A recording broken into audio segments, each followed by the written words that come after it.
question of where the Writing Center might be aligned within the institution. Is it in student affairs? Is it in academic affairs? Is it part of a larger learning support structure, or does it have a kind of academic home and then whatever that entails? I mean, I see a couple of things along those lines. One I think is really positive, right? And that's sort of seeing Writing Center work as as its own kind of intellectual work. As I and others have tracked, there have been more and more PhD students who've done dissertations that have to do with writing centers, even though I think that's sort of leveled off, might have reached it might have reached a maximum of some sort, or it's plateaued for whatever reason. I could be wrong about that. I haven't tracked it for a couple of years now. But I think for people in rhetoric and composition graduate programs, sort of seeing the Writing Center as a research space and as an intellectual space, I mean, I think that's really exciting, and that has to do with, and that changes the relationship of the Writing Center to the institution, right? It's not simply a place where writers go to get their texts fixed, but it becomes a much more exciting place for inquiry. The, and I think another force that has had an effect is the proliferation of writing across the curriculum and writing in the disciplines. And what does a writing center need to look like in order to support that? And so can an English department-based writing center support writing throughout the institution, whether that institution is a high school, community college, four-year institution with grad programs? I think that those are relevant questions for all of those kinds of institutions. If the answer to that is yes, okay, the Writing Center needs to support that, then it becomes a question of who do we hire? Should we have a different reporting structure? Should we be part of an English department or not? But there's no one answer to that. The Writing Center I direct is part of an English department, and I'm a faculty member in an English department. And we're having a bit of a tussle right now because our funding has generally been through the sort of channels who funds the English department, our college, social science, humanities. And we've been trying to make the argument that, well, our funding should be closer to the provost because we're serving students throughout the university, not just from our college, not just from required writing courses. That's only about 40% of the students we see in the Writing Center. So what can the funding structure look like to support a writing center that does lots of different things? And I think that's a really relevant question for lots and lots of writers. So I took your initial question and ended it completely different. Oh, that's perfectly fine. Thinking a lot of times, I think there was somewhat of a move to have, say, composition programs or composition departments or writing departments, and that seems to kind of ebb and flow. I'm wondering if in the context of what you've read in the book, in that sense, is the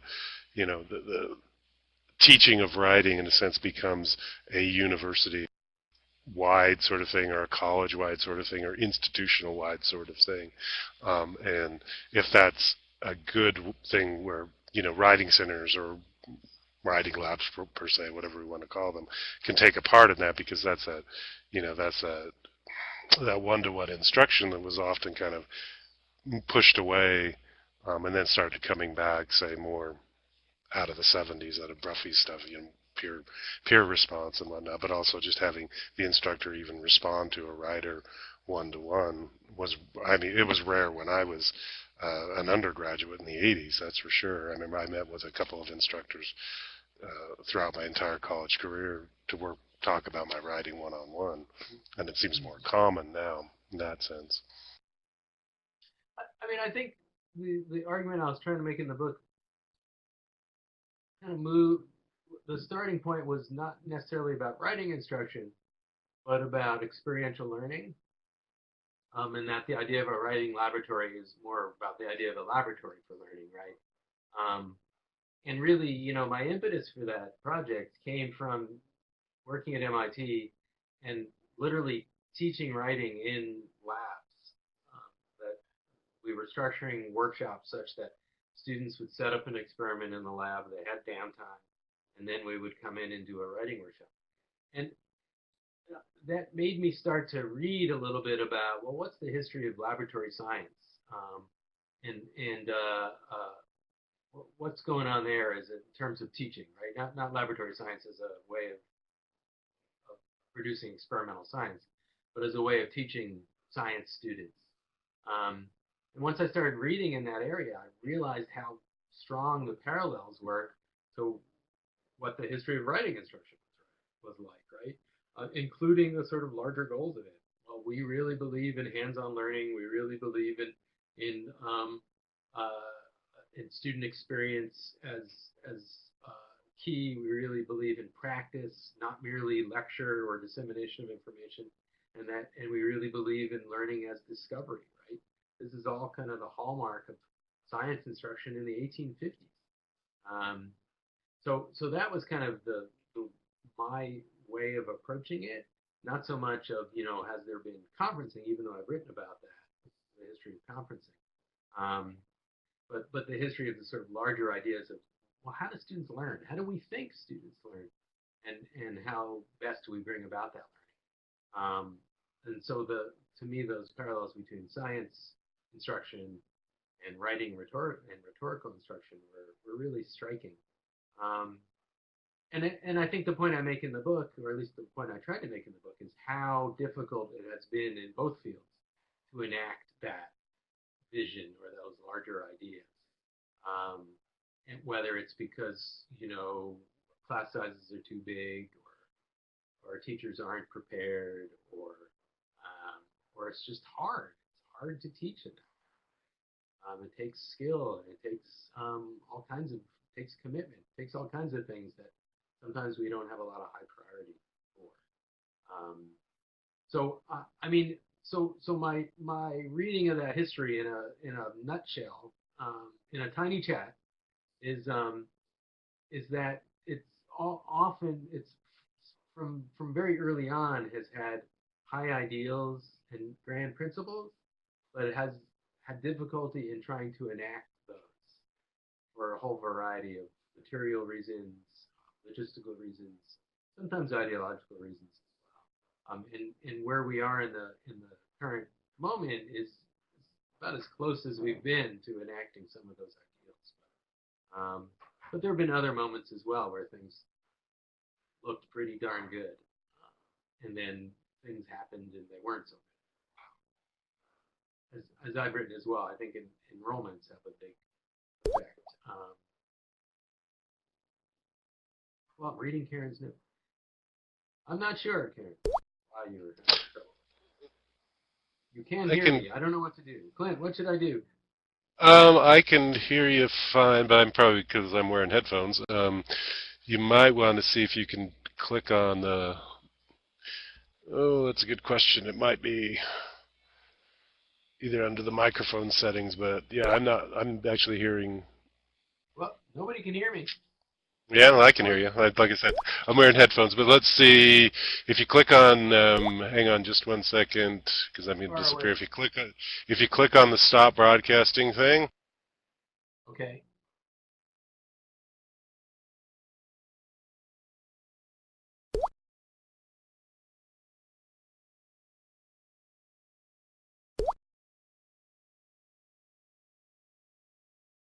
If you click on the stop broadcasting thing, and then click on start broadcasting again, Neal, on the one page after the camera one and the microphone thing, there should be an adjust volume level button there.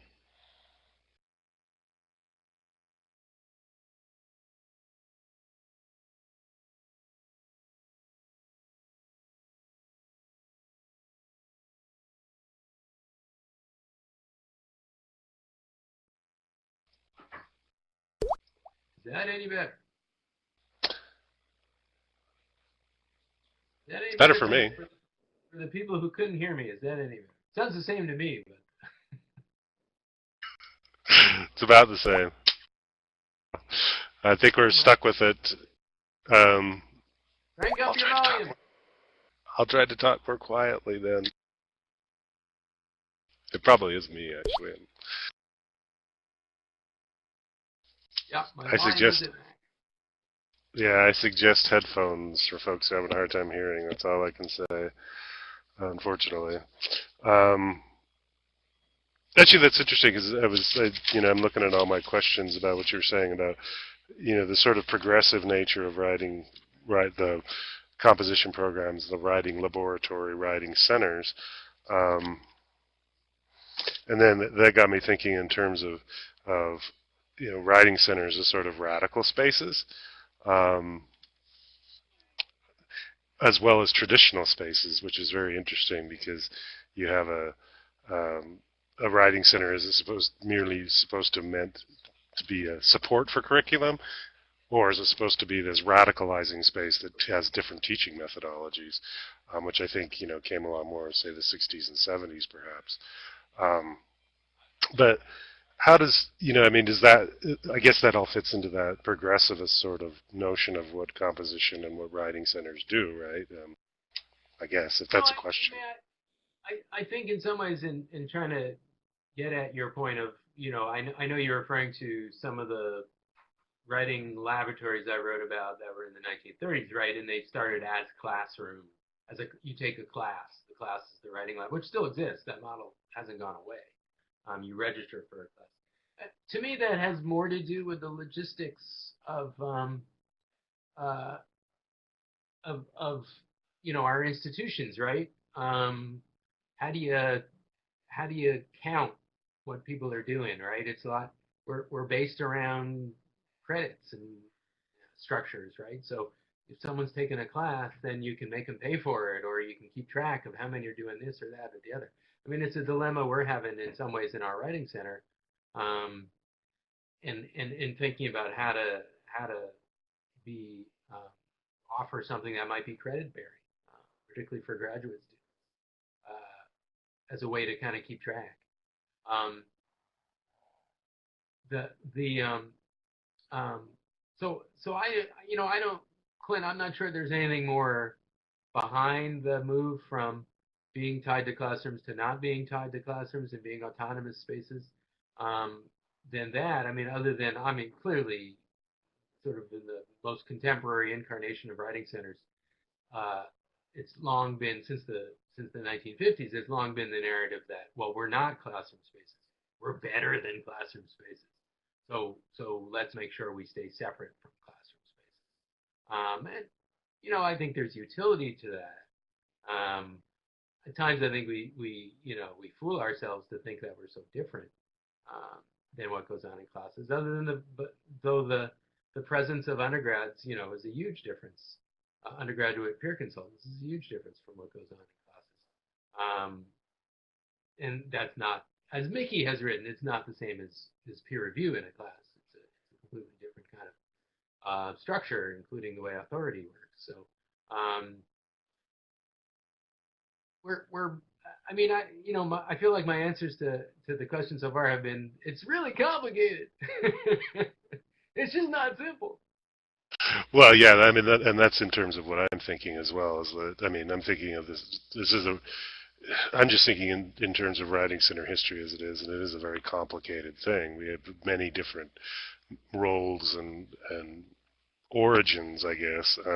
But I'm just trying to tease out the idea of what how maybe even a little bit more of what a writing center is in an institution, because it does seem to be unique to me. Um, and maybe that's why we haven't kind of come to grips with it, because it's not even the traditional sort of tutoring center per se, right? Where student struggles with math, student goes to math tutor, student learn something. I mean, the role of a writing center, or even teaching writing in that sense, seems to be complicated by the fact that we work with the writing in and of itself is an act that does require other folks to give you feedback. It's not written in a vacuum. But I'm just that's what fascinates me about I think the work we do, and that it does have um, some amount of, well, like I said, it's kind of a unique thing.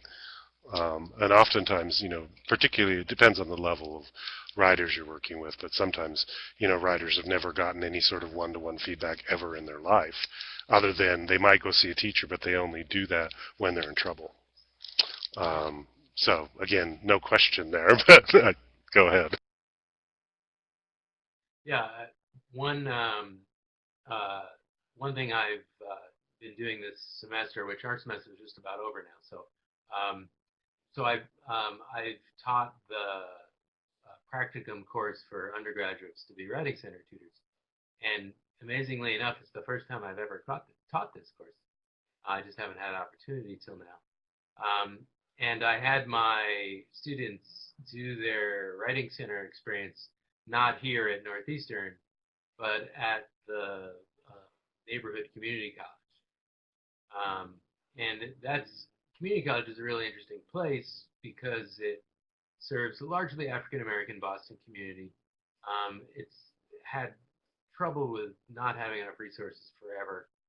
Um, and my students did terrific work, but they were certainly at times frustrated because the students there really wanted help for sure, but they didn't know how. They didn't know um, how to ask for it in a certain kind of way, right? They didn't know what their roles or their responsibilities were in individual consulting sessions. Why should they, right? They hadn't had that experience previously. And so we spent a lot of time kind of thinking about how to negotiate the start of a session or what a session should look like and how to convey that to the writer under all kinds of different circumstances. I mean, their writing center is in a computer lab that has people using the computer lab at the same time. Sometimes classes are using that computer lab at the same time that writing center consulting is supposed to be going on. So there's all these complicating factors. But those notions of working with writers who know they're there to get help with their writing, but beyond that starting premise, really don't know what to do, is a reality of many writing centers, particularly working with developmental students.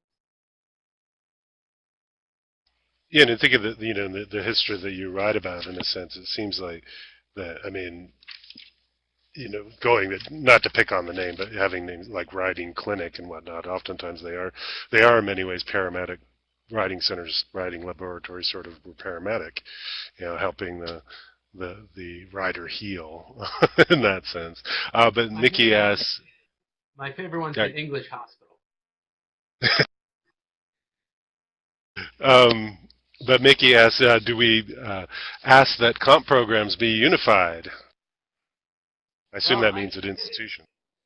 Mickey, I don't understand completely the question. I mean, I don't know what a unified comp program.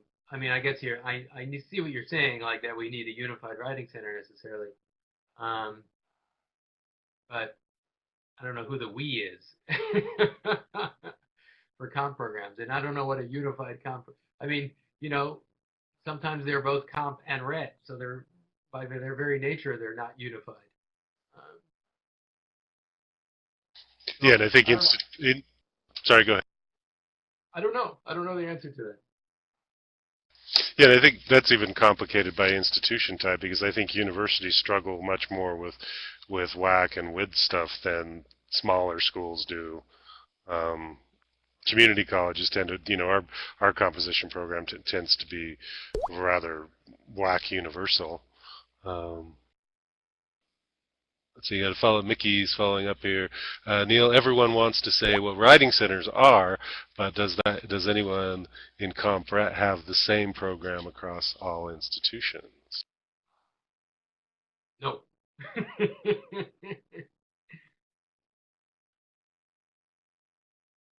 Yeah, and I think, ultimately, I think, writing centers is an identifiable space, right? We may have our big differences. I think at least there's almost a core that, say, doesn't fit with, say, all composition programs. Um, I think you've written about that in the sense of how complicated that is as well. But, that gets me back to the idea, and feel free, folks, to pop questions out there if you're on the audio to interrupt me by all means. I mean, the one nice thing about being a moderator of these things is I get to ask all the questions that I thought of, so I get to hog up all the space now. If you do have questions, please put them out there. But what's in a name in that sense, Neal? Do we lose something when we stop calling ourselves a writing laboratory and call ourselves a center? Clinic, I think everybody would pretty much bristle at in the writing center community. That sort of name is pretty much like fingernails on chalkboards to, I think, writing center folks, because it's so, again, it takes on that notion that the writer is somehow sick and needs to be healed. But Right. do we lose something between, say, laboratory and center? Yeah, I mean, I make the argument in the idea of a writing laboratory that it's too bad that we've cast off the notion of laboratory, and that we need to perhaps reclaim it in the kind of experimental sense of a laboratory, and that writing centers, at their very nature, are experimental. So if we called ourselves, if we, if we yes, if we called ourselves, the writing experiments, it might be kind of interesting. I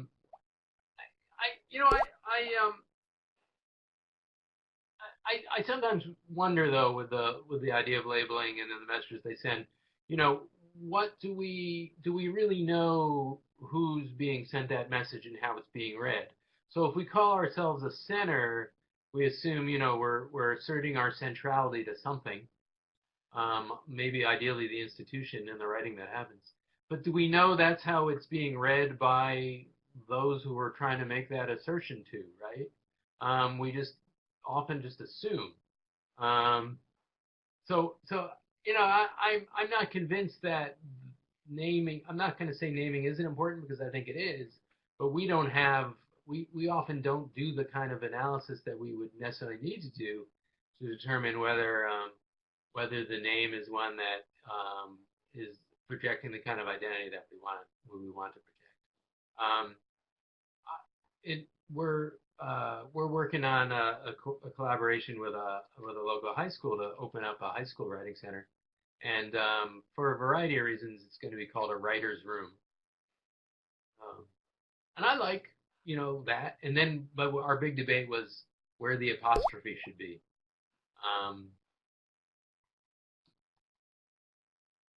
I'll type that out. And it is one of those things where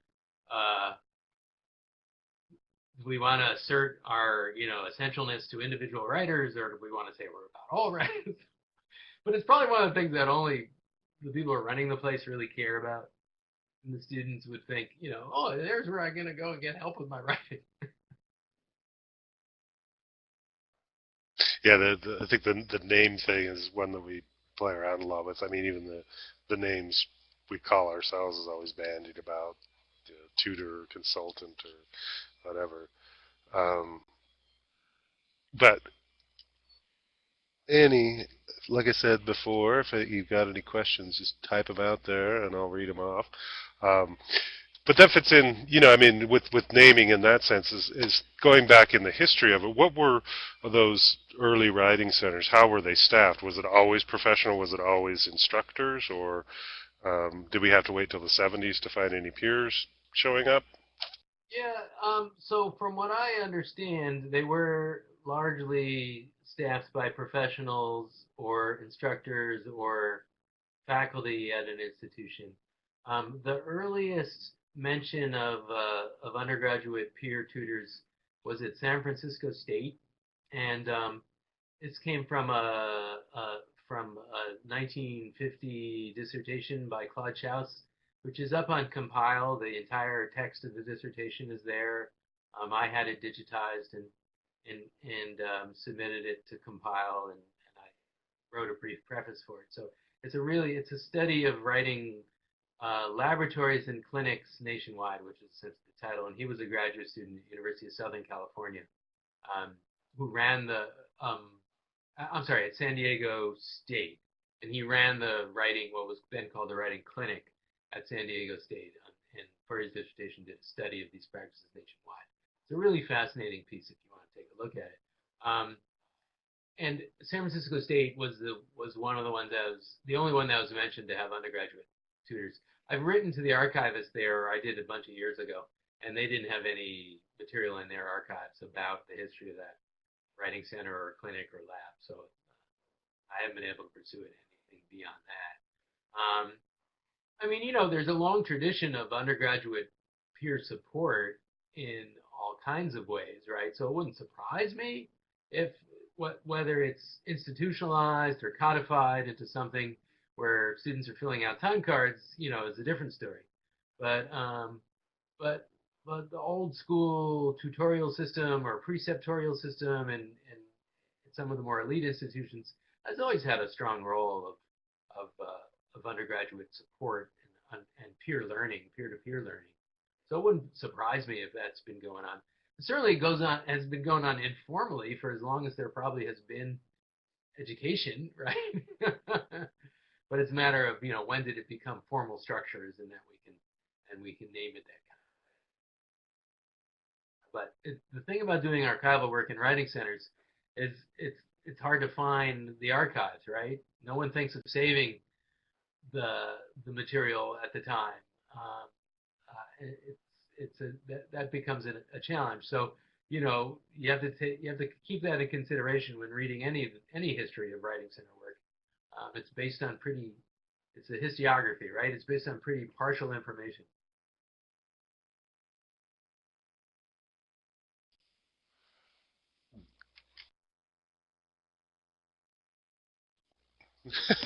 I'm trying to read one of my questions here.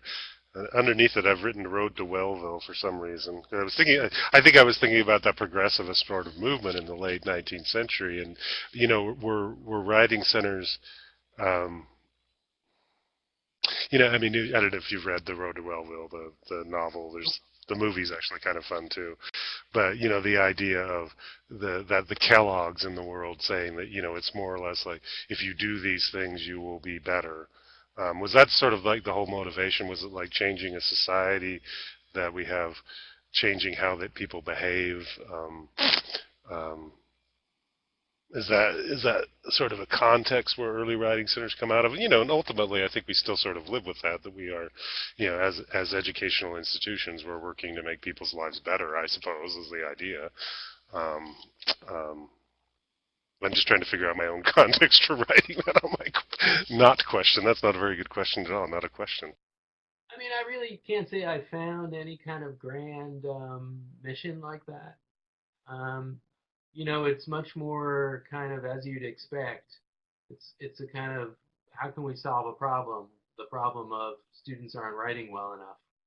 Um, and so what what does the solution to that look like? Well, let's try this.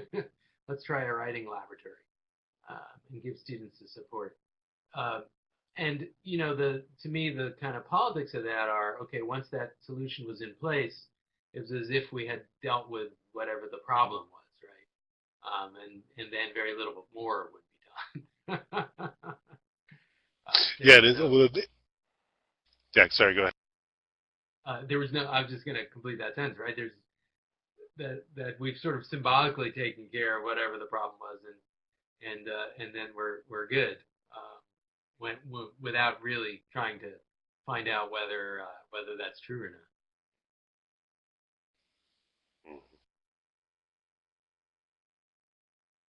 Well, in these last few discussions, it's been pretty interesting as we've had, talked to Therese Tonis and Rebecca Day Babcock about more or less research, and then we talked to Frankie Condon, who's writing with writing more from a narrative sort of point of view. And that made me think of when we were saying this is our writing centers. Are we very good at evidence-based sort of research? How do we enact that? And what is the role of, say, the so-called lore um, or other types of research or our work in the field? That's a sort of interesting bridge question, I suppose. I don't know if it relates to anything else we've talked about right now, but I'm interested in that sort of, because you did talk about research earlier, and research, and that just brought it up to me. Is like, it's funny. The irony is that if a writing laboratory is based out of science, that sort of active learning, why are we so bad at evidence-based scholarship? Well, it's complicated, right? I mean, it doesn't stop scientists from making claims about how people learn to write that has nothing to do with evidence. So there's tons of inconsistency all along all along the way there. Um, but I mean, certainly Rebecca and Teresa are much more equipped than I to talk about the need for evidence-based research in the Writing Center. But in terms of what's the role of different kinds of evidence, whether it's narrative or empirical or quasi-experimental or what, I mean, to me that gets at rhetorical situation, right? Who's that evidence for, and what claim is it trying to support? Um, the there's a role for all kinds of inquiry, whether it's based on numbers or whether it's based on stories. But some audiences are more persuaded by numbers and some by stories, and it depends who that audience is and how you're trying to persuade them or her and all the rest. I mean, that's not to say that there shouldn't be more sustained inquiry into writing centers as research sites, and I don't simply mean assessment research where we try to so-called prove whether writing centers are effective or not. But I'm much more interested in questions of what happens in a writing center and why do we believe it's effective at all, right? What's going on? Um, I'm we're doing synchronous tutoring through WC Online in my center. And Clint, I think you and I might have talked about this a little bit um, earlier this semester. I'm trying to get my head around how to make sense of those tutorial transcripts and how best to analyze them, right? So it's sort of data in search of a research question, which is not the way they teach you to do it in graduate school. But I think it's really interesting data and presents lots of opportunities to ask interesting questions about writing center work or about the teaching of writing one-to-one. So I think there's lots and lots of opportunities like that, and it would be great if we could take advantage of them more than we do now. Yeah, I get a sense for some folks they sort of think it's, not to be too cliched, but they sort of think it's a zero-sum sort of thing, that you can only do one or the other. I think you can do both. I mean, I know some of the most persuasive stuff I've done with my administrators are stories from people. They want to hear that, but they also want to see numbers, but they love the stories. So Yeah, yeah. Did you see Karen's question there? let's see, Karen. I didn't. Let's see. Clint raises an ironic but excellent question. Thank you. I'm getting so much pressure to show outcomes-based results. I've gotten some data collected, but I'm always looking for more ideas that are meaningful to me and to my administration.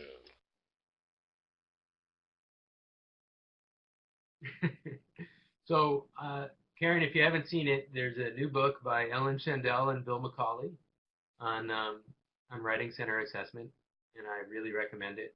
They have some very concrete material that answers your question. It's on my shelf here somewhere. Yeah, we've actually that book came up before in one of our other discussions, and hopefully, maybe in the fall we'll have another series of these where we can um, invite Bill and Ellen to come and talk. I've been asked to type the book info. Uh,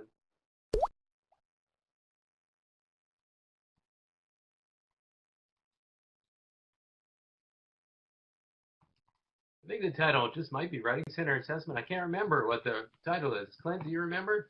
I think it is just Writing Center. I think it has a subtitle, but I think Writing Center Assessment, and Bill and Ellen's names will get it to come up. Yeah, Yeah, that should be it. I'm going to be looking at it this summer. Actually, I'm really intrigued. Someone could Google quickly. And I wrote a piece. They asked me to write a piece for that, in which I talk about quantitative versus qualitative research, and the role for both. Um, because I do certainly, I mean, I've done both kinds of research, and I certainly think, um, oh yes, that's right. Thanks, Mickey. Kim wrote a review in the uh, most recent, I think, Writing Lab newsletter, which is really helpful too. Um, there was something else I was going to say. Oh, for Karen. Um, I mean, I think it has to do with what your administration would find persuasive. Like, what is it you're trying to um, to get from them in terms of outcome-based results? Some are easier to investigate than others. I mean, I think sometimes our expectations are sort of unrealistic, or maybe our higher administration expectations are unrealistic. And I've written about this before, and Mickey and I have certainly talked about this. But if you want to show, yeah, that if you go to the writing center, you're going to graduate and you're going to stick around and persist. Um, you can do that, but my guess is you're going to find you get a statistical colleague to help you do that, as I've done, and you're going to find that it's so complicated. There's so many factors that lead to whether students graduate and or whether they don't, or whether they persist or whether they leave. Writing Center, the best you can do is show that the Writing Center is a significant component of that. But what you're mostly going to show is that there's so many other components you haven't even thought of yet.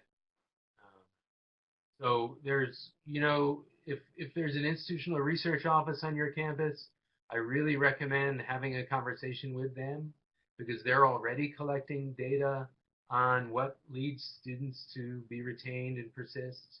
And if you mention to them that you have lots of Writing Center data that could be part of those kind of equations that they're building, they'll be very excited, because they love data and they want to have it be much more robust than it is now. Because what it is now is they know a very small percentage of the reasons why students stick around.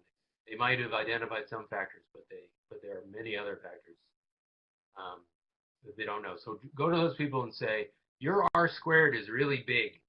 I want to help you with it.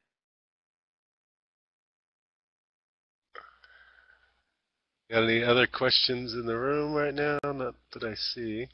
Well, I'm just going to start wrapping things up because don't want to drag people or drag this along too much. We've got all busy, got things to do. But I've got one honking big question for you, Neal. That is last on my list.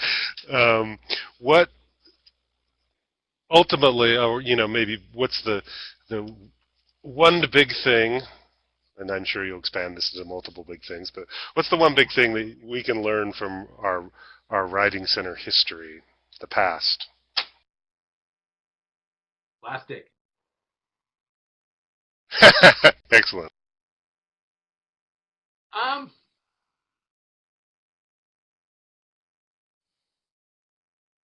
Boy, that's hard to answer.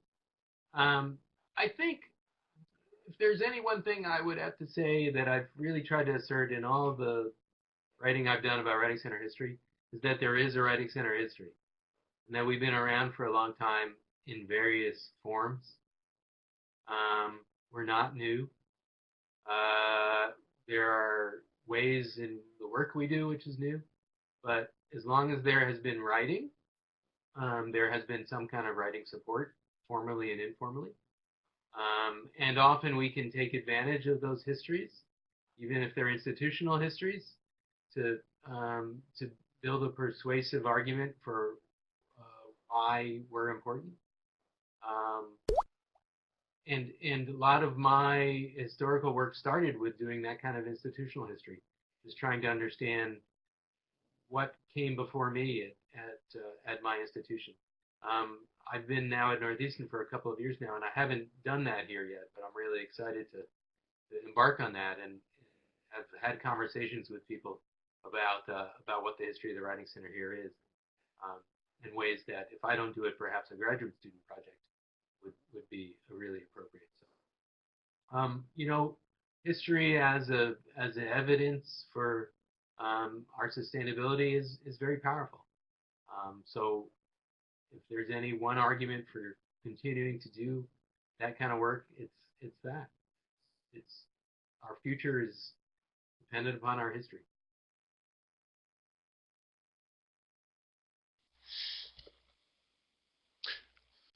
Well, thanks again, Neal. Unless there's any other questions out on the floor there, I don't think so.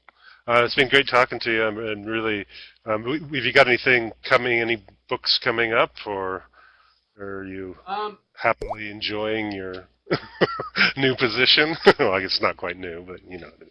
Yeah, 2 years.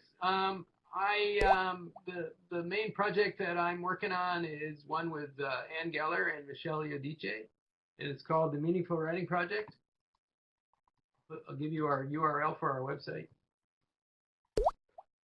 And we did last spring. We did a survey of seniors at our 3 institutions about a very simple question in some ways: what has been your most meaningful writing project and why? And we're in the midst of analyzing the data. We did follow-up interviews. We're in the midst of going to collect data from faculty whose classes were cited as offering opportunities for meaningful writing projects. We did ask, we had 780 people respond to our survey, and we asked them if they had taken their meaningful writing project to the Writing Center, and roughly 10 to 15% had said yes. And so I often get pinned with the data that 10 to 15% of the students at our institutions use the Writing Center, and that number there's no empirical basis to that number.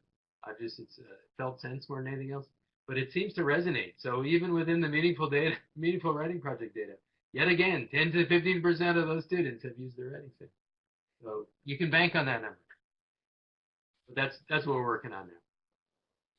Yeah, that's excellent. I'm interested in digging into it. Unless anybody has anything else, I'd like to thank Neal for joining us again today, and all you out there. Hopefully our next session is tomorrow with Mickey Harris. Andrew, who is here, is going to be leading that discussion. Mickey left, her power was running out.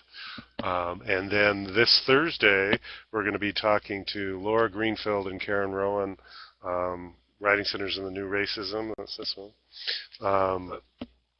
And I think our final one is next week with Harry Denning. I think it's next Monday. But all of them are going to be at 2 o'clock Eastern Time, 1 o'clock Central, noon Mountain, 11 Pacific. Okay. Well, thank you all again, and I will hopefully see you tomorrow. Thanks, Clint.